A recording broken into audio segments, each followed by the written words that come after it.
साथ में नुपुर जारोली जैन। चलिए बुलेटिन की शुरुआत करते हैं और खबरें देखते हैं फटाफट अंदाज में। चीन के साथ तनाव को देखते हुए थोड़ी देर में रक्षा मंत्री राजनाथ सिंह की अध्यक्षता में उच्च स्तरीय बैठक होने वाली है, जिसमें सीडीएस बिपिन रावत समेत तीनों सेना के प्रमुख शामिल होंगे। वहीं चीन के साथ विवाद के बाद विदेश मंत्रालय ने अपने बयान में चीन को संयम बरतने की सलाह दी। सूत्रों के मुताबिक भारत चीन के बीच बातचीत अब तक बेनतीजा रही है। चीन के साथ झड़प के बाद लद्दाख समेत पूरे एलएसी पर अलर्ट जारी किया। वहीं श्रीनगर लेह हाईवे आमजन के लिए बंद किया गया है। एलएसी पर सोमवार को चीन के साथ हुई झड़प में भारत के 20 सैनिक शहीद हुए। कुछ जवान अभी भी गंभीर रूप से घायल हैं। इस घटना में चीनी सेना के 43 सैनिक हताहत हुए। सोमवार रात को भारत चीन के सेनाओं के बीच हिंसक झड़प हुई थी। यह घटना तब हुई जब सोमवार रात को गलवान घाटी के पास दोनों देशों के बीच बातचीत के बाद सब कुछ सामान्य होने की स्थिति आगे बढ़ रही थी। चीन और भारतीय सेना के बीच हुई तनातनी के चलते हिमाचल प्रदेश से सटी चीनी सीमा के इलाकों में अलर्ट किया गया। अलर्ट के साथ ही हिमाचल पुलिस ने सूबे की सभी खुफिया एजेंसियों को सतर्क किया। भारत चीन सीमा पर तनाव के बाद दुमका से लद्दाख जाने वाली दूसरी श्रमिक स्पेशल ट्रेन रद्द की। सीमा पर तनाव के मद्देनजर झारखंड सरकार ने फैसला किया। 13 जून को सीएम हेमंत सोरेन ने पहली ट्रेन रवाना की थी। चीन की कायराना हरकत पर भारत में गुस्सा का माहौल। वाराणसी में कई जगहों पर चीन के खिलाफ प्रदर्शन हुआ है। चीनी राष्ट्रपति का पुतला फूंका जा रहा है, साथ ही चीनी सामानों का भी बहिष्कार किया जा रहा है। कानपुर में भी चीन के खिलाफ सामाजिक संगठन और कारोबारी लोग सड़कों पर उतरे। चीन में बने उत्पादों के बहिष्कार की अपील कर रहे हैं। भारत चीन के बीच एलएसी तनाव पर यूएन ने जताई चिंता। दोनों पक्षों से अधिकतम संयम बरतने की अपेक्षा। संयुक्त राष्ट्र प्रवक्ता एरिक एनिको का बयान, कहा एलएसी पर हुई हिंसा और मौतों से हम चिंतित हैं। बॉर्डर के हालात को लेकर पीएम नरेंद्र मोदी के आवास पर बीती रात बैठक हुई। इसमें गृह मंत्री अमित शाह और रक्षा मंत्री अमित शाह मौजूद रहे। इससे पहले रक्षा मंत्री राजनाथ सिंह ने chief of defence staff Bipin Rawat और तीनों सशस्त्र सेनाओं के प्रमुखों के साथ में बैठक की। चीन के साथ झड़प में शहीद हुए जवानों के प्रति कांग्रेस नेता राहुल गांधी ने संवेदना व्यक्त की। राहुल गांधी ने ट्वीट कर कहा, वो इस मुश्किल समय में सेना के साथ खड़े हैं। चीन से झड़प मामले में राहुल गांधी ने पीएम मोदी पर निशाना साधा। उन्होंने ट्वीट करके पूछा, पीएम चुप क्यों है, वे क्यों छिपा रहे? बस बहुत हुआ, हम जानना चाहते कि क्या हुआ है। तृणमूल कांग्रेस की सांसद महुआ मोइत्रा ने सरकार पर तीखा हमला बोला। महुआ का कहना है कि पिछले एक हफ्ते में चीन, पाकिस्तान और नेपाल बॉर्डर पर लोगों की जानें गई है। सीएम गहलोत ने एलएसी पर शहीद अफसर और जवानों को नमन किया। सीएम ने ट्वीट कर जताते हुए लिखा, मेरी संवेदनाएं शहीद परिवारों के साथ, पूरा देश दुख की इस घड़ी में उनके साथ में खड़ा है। चीन की हरकत पर डिप्टी सीएम सचिन पायलट ने नाराजगी जताते हुए सरकार से कड़ी कार्रवाई की अपील की। पायलट ने ट्वीट कर कहा, चीनी सेना के साथ संघर्ष में हमारे 20 जवानों की शहादत की खबर दुखदाई है। पीएम मोदी की महाबैठक आज भी जारी रहेगी। पीएम आज कोरोना संक्रमण से ज्यादा प्रभावित राज्यों के सीएम के साथ में बैठक करेंगे। पीएम मोदी के दूसरे चरण की मीटिंग में सीएम ममता बनर्जी हिस्सा नहीं लेंगी। बताया जा रहा है कि वक्ताओं की सूची में उनका नाम शामिल नहीं किया गया। डीजल पेट्रोल की कीमतों में आज लगातार 11वें दिन इजाफा जारी रहा। दिल्ली में आज पेट्रोल की कीमत 77.28 रुपए प्रति लीटर हुई है, जो कि कल 76.73 रुपए प्रति लीटर थी। दिल्ली में आज पेट्रोल 55 पैसे और महंगा हुआ। दिल्ली में पेट्रोल की नई कीमत 77.28 रुपए प्रति लीटर हुई है, जो कि बीते मंगलवार को 76.73 रुपए प्रति लीटर थी। वहीं डीजल की कीमत में 60 पैसे की बढ़ोतरी हुई। ऊर्जा मंत्री डॉक्टर बीडी कल्ला ने कल जयपुर, जोधपुर और अजमेर डिस्कॉम की बैठक हुई। ये बैठक उन्होंने जयपुर में बिजली भवन से वीडियो कॉन्फ्रेंसिंग के जरिए की। अलवर में मुख्यमंत्री गहलोत से अपनी शादी रुकवाने की गुहार लगाने वाली छात्रा का वीडियो वायरल होने के बाद प्रशासनिक अमला हरकत में आया और परिजनों के समझाने के बाद मर्जी के खिलाफ होने वाली शादी को निरस्त कराया। देश में कोरोना का कहर जारी। मरीजों का आंकड़ा 3,50,000 को पार कर गया। वहीं बीमारी की चपेट में आकर 10,000 से अधिक लोगों की मौतें हुई है, जबकि 1,87,000 से अधिक लोग ठीक हुए हैं। दिल्ली में कोरोना लगातार पैर पसारा। यहां पर 24 घंटे में 1,859 नए मामले सामने आए, जिसके बाद संक्रमितों की कुल संख्या 44,000 के पार हुई। तमिलनाडु में भी तेजी से कोरोना कहर बरपा रहा है। यहां पर 1,515 नए मामले सामने आए। वहीं कोरोना से 49 की मौत हुई है। बिहार में मंगलवार को कोरोना के 148 नए मरीज मिले। कुल संक्रमित मरीजों की संख्या 6,810 हुई। अब तक 37 लोगों की मौत हुई है। झारखंड में भी 34 नए मामले मिले। संक्रमितों की संख्या 1,839 हुई। रिम्स के कैदी वार्ड तक कोरोना का संक्रमण फैला।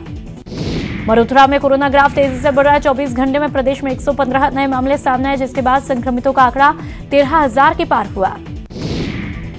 जयपुर में रेलवे स्टेशन पर एक जवान के कोरोना पॉजिटिव पाए जाने के बाद 48 आरपीएफ के जवानों का कोरोना टेस्ट किया गया। सभी जवानों की कोरोना रिपोर्ट आ चुकी है और सभी नेगेटिव पाए गए हैं।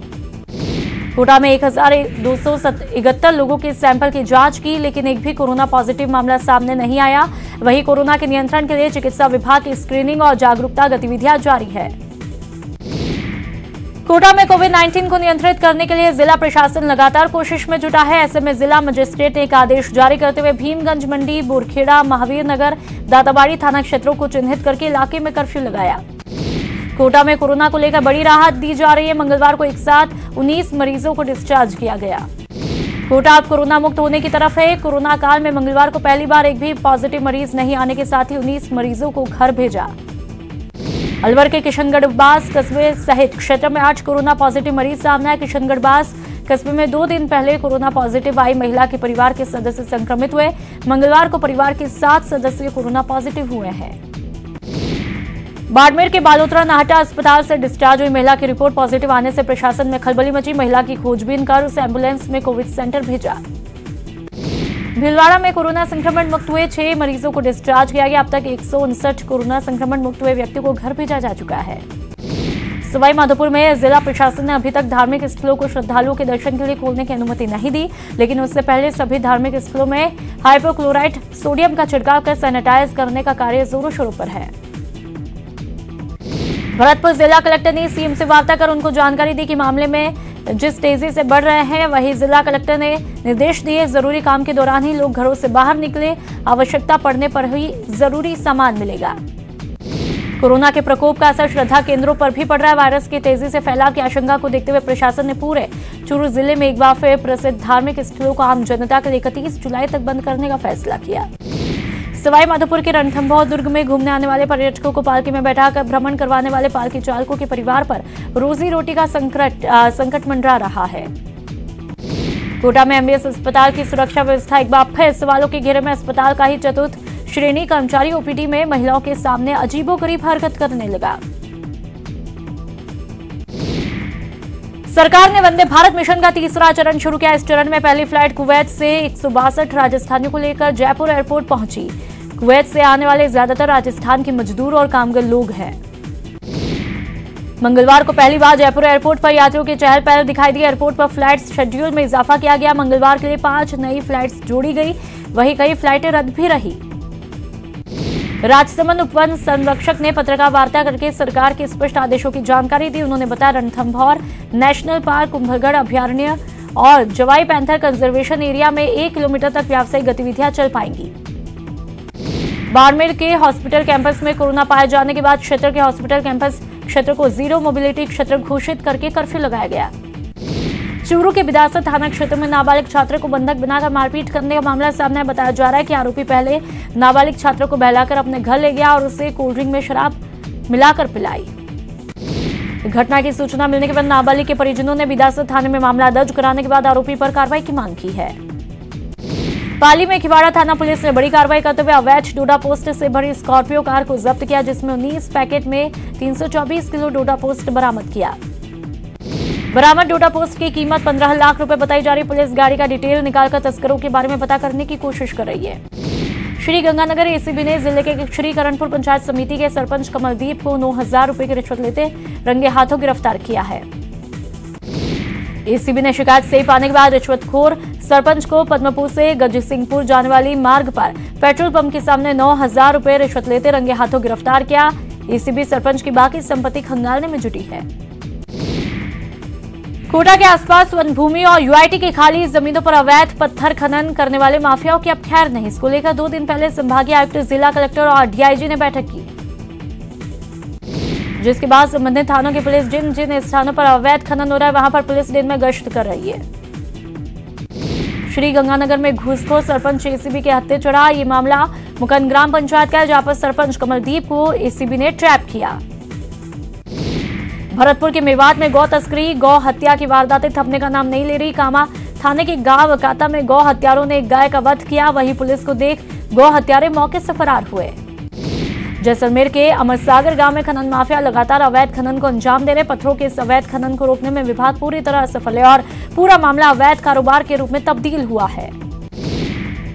खनन के जरिए रपेता, बजरी और पत्थरों को निकाला जा रहा है। इतना ही नहीं, खनन विभाग की आंखों में धूल झोंककर माफिया के वाहन लगातार सामने से गुजरते, लेकिन कोई कार्रवाई नहीं हो रही। बारां में 4 लेन हाईवे के पास भूमाफिया पूरी तरह सक्रिय और प्रशासन भी सोया है। चारागाह जमीन पर ये भूमाफिया बेखौफ होकर रातों रात निर्माण करके कब्जा कर रहे हैं। Highway Kota Shivpuri link road पर लोगों ने चारागाह भूमि के पेड़ पौधे नष्ट करके अतिक्रमण किया। हालांकि स्थानीय लोगों ने इसकी शिकायत प्रशासन से की है। पाली के बारुंदा गांव में युवक को यूरिन पिलाने के मामले में लोगों को गिरफ्तार किया है। कोटा में आबकारी विभाग ने अवैध शराब बिक्री रोकथाम को लेकर विभिन्न इलाकों में छापेमारी की। छापेमारी के भारी मात्रा में अवैध शराब बरामद हुए हैं। चूरू के बिदासर में नाबालिग छात्रा को घर में बंधक बनाकर मारपीट करने का मामला सामने बताया जा रहा है कि आरोपी नाबालिग छात्रा को बहला फुसलाकर अपने घर ले गया और उसे कोल्ड ड्रिंक में शराब मिलाकर पिलाई। इसके बाद उसके साथ मारपीट हुई। वहीं पीड़ित छात्रा के परिजन बिदासर थाने पहुंचे और आरोपी के खिलाफ शिकायत दर्ज कराई। झालावाड़ पुलिस ने युवक की हत्या के मामले का खुलासा किया और 3 आरोपियों को गिरफ्तार किया। ये मामला भवानी मंडी इलाके का था, जहां पर इन हत्यारों ने घटोद गांव के पास युवक की हत्या करके शव को कुएं में फेंका। टोंक में बिजली विभाग की लापरवाही सामने। गांधी पार्क के बाहर मुख्य सड़क पर लगे ट्रांसफार्मर की सुरक्षा के लिए लगी जाली खुली थी। एक मानसिक रोगी कटआउट पैनल के पास जा पहुंचा और करंट लगने से उसकी मौत हुई। कोटा में चाकू की नोक पर एक युवती का अपहरण करके दुष्कर्म की वारदात को अंजाम देने आरोपी को पुलिस ने गिरफ्तार किया। चूरू की महिला थाना पुलिस ने 5 महीने से फरार सरकारी टीचर से दुष्कर्म के आरोपी को गिरफ्तार किया। आरोप है कि महिला का 1 साल पहले अश्लील वीडियो बनाया और उससे डरा धमकाकर दुष्कर्म की वारदात को अंजाम दिया था। कोटा के पॉक्सो कोर्ट में दुष्कर्म के एक मामले में आरोपी को लेकर पेश की गई जमानत अर्जी पर वीडियो कॉन्फ्रेंसिंग के जरिए सुनवाई हुई। इस दौरान कोर्ट ने आरोपी की जमानत अर्जी को खारिज किया। कोटा में ट्रेन के आगे छलांग लगाकर एक व्यक्ति ने मौत को गले लगाया। मौके पर पहुंची बोरखेड़ा पुलिस ने शव को एमबीएस मोर्चरी में रखवाया। दौसा के लौटवाड़ा गांव में एक महिला की संदिग्ध हालत में मौत हुई। घटना के बाद महिला के शव को लेकर अस्पताल लाए और सिकरा अस्पताल की मोर्चरी में रखवाया। घटना के बाद पुलिस ने मृतका के पीहर पक्ष के लोगों को जानकारी दी। परिजनों ने मृतका के पति और सास पर हत्या का आरोप लगाया। प्रतापगढ़ के छोटी सादड़ी थाना क्षेत्र में मामूली जमीनी बंटवारे को लेकर एक युवक ने फांसी का फंदा लगा के आत्महत्या करने की कोशिश की। ग्रामीणों ने तत्परता से फंदे से उतारकर अस्पताल भेजा। रणथंभौर में सुरक्षा दीवार निर्माण मामले में मंगलवार को वन विभाग ने कार्रवाई करते हुए क्षेत्रीय वन अधिकारी राजबहादुर मीना और एक वनपाल मोहन सैनी को निलंबित किया। विभाग के मुखिया जीवी रेड्डी ने कहा, प्रारंभिक जांच में दीवार निर्माण में काफी अनियमितता पाई गई है। चूरू की सालसर पुलिस ने बड़ी कार्रवाई करते हुए 2 ड्रग तस्करों को 800 ग्राम चरस के साथ में गिरफ्तार किया। एसपी के निर्देश पर पूरे जिले में ड्रग माफिया के खिलाफ पुलिस कार्रवाई में जुटी है। प्रतापगढ़ के छोटी सादड़ी में पुलिस ने अहम सफलता प्राप्त की, जिसके तहत बाइक चुराकर फरार हुए आरोपी को गिरफ्तार किया। अजमेर के आदर्श नगर थाना पुलिस ने एक वाहन चोर गिरोह के सरगना को गिरफ्तार किया और उसके कब्जे से 7 दुपहिया वाहन बरामद किए। कोटा के पॉक्सो कोर्ट में दुष्कर्म के एक मामले की सुनवाई वीडियो कॉन्फ्रेंसिंग के जरिए हुई, जहां पर कोर्ट ने आरोपी की जमानत को खारिज किया। आरोपी की जमानत अर्जी पर यह सुनवाई हुई। पिछले करीब 2.5 माह से आरोपी जेल में बंद है। जोधपुर में हैंडीक्राफ्ट फैक्ट्री में भीषण आग लगी। आग लगने की वजह शॉर्ट सर्किट बताई जा रही है। कड़ी मशक्कत के बाद आग पर काबू पा लिया गया। पोखरण के राजकीय अस्पताल में डॉक्टर्स की लापरवाही के चलते एक मासूम की जान गई, जिसके बाद मासूम के परिजनों ने अस्पताल में हंगामा किया। परिजन दोषियों के खिलाफ कार्रवाई की मांग में जुटे हैं। राजस्थान मदरसा बोर्ड से 5 पारी शिक्षकों को अचानक रिलीव करने को लेकर नाराजगी बढ़ती जा रही है। पूरे प्रदेश के मदरसा पारा टीचर विरोध पर उतर आए। मंगलवार को मदरसा शिक्षकों ने मदरसा बोर्ड सचिव को हटाने की मांग को लेकर हजारों ट्वीट किए। उदयपुर का नेशनल हाईवे 58 ग्रामवासियों के लिए मुसीबत बना है। कस्बे से गुजर रहे हाईवे के दोनों तरफ नाले निर्माण के बाद कस्बे के लिंक रोड से नहीं जोड़ा गया, जिससे बारिश में यहां जलभराव की स्थिति पैदा होती है। भीलवाड़ा में बढ़े हुए बिजली के बिलों के विरोध में बीजेपी के कार्यकर्ताओं ने अपने खून से मुख्यमंत्री के नाम जिला कलेक्टर को ज्ञापन सौंपा, जिसमें उन्होंने बिजली के बिल माफ करके आमजन को राहत प्रदान करने की मांग की। बांसवाड़ा में भारतीय जनता युवा मोर्चा ने अघोषित बिजली कटौती को लेकर अधीक्षण अभियंता को ज्ञापन दिया। अधीक्षण अभियंता आरआर ने समस्या का जल्द से निवारण करने का पूरा आश्वासन दिया। जोधपुर जिला कलेक्टर को जमीन पर कब्जे के मामले को लेकर ज्ञापन सौंपा गया, जिसमें पीड़ित ने बताया कि उसकी जमीन के कुछ लोगों ने फर्जी दस्तावेज बनाकर उस पर कब्जा करने का प्रयास कर रहे हैं। देश में पेट्रोलियम पदार्थों की बढ़ती कीमतों के विरोध में झालावाड़ में कांग्रेस कार्यकर्ताओं ने मंगलपुरा चौराहे पर केंद्र सरकार के खिलाफ जमकर नारेबाजी करते हुए प्रदर्शन किया और पेट्रोलियम मंत्री धर्मेंद्र प्रधान का पुतला फूका। और चलिए यहां पर रुकेंगे एक छोटे से ब्रेक के लिए।